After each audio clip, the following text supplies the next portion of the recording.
कि घाम लगता ये राजा कि घाम लगता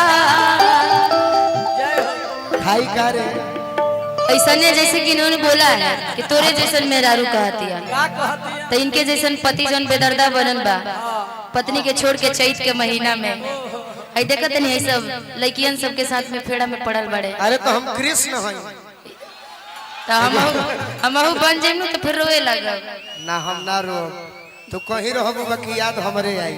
अच्छा ये कैसे हम जाना इतना प्रेम तहरा से कोइले भाई कल से वायरल करवाना चाहते हैं। अरे कोइले नहीं खुखरिया खा के कहो ना काली माई पे आप काली जी के खो ऐसे ही ये बदनाम कर रखे हैं।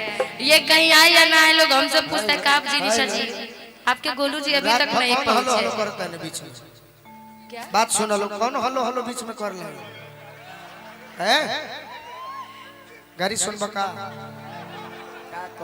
ये चाहे कहीं भी रहे कल हमें आता है निशा जी आपके गोलू जी अभी तक नहीं पहुंचे। भैया मेरे गोलू जी थोड़ी है कि मेरे पहुंचेंगे कि नहीं पहुंचेंगे। किसके गोलू जी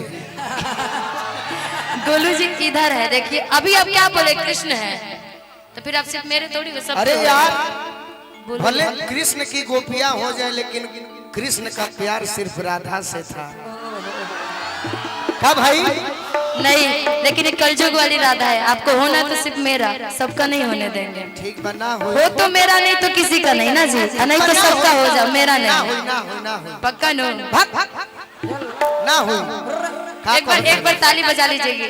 आज से शपथ खा रही और किसी का नहीं होंगे। यूट्यूब वाले भैया कल को चढ़ा देंगे भाई। अरे घाम लगता है आपसे बोल रहे कि घाम लगता ये राजा कि घाम लगता कि तू तो बहरा में करे लायरा तू तो बहरा में करे लायरा चैत में हमरा घाम लगता तू तो बहरा में करे लायरा चैत में हमरा घाम लगता ये करे जा घाम लगता ये करे जा घाम लगता तू तो बहरा में करे लायरा तू तो बहरा में करे लायरा। ये कलयुग वाली बीवी है।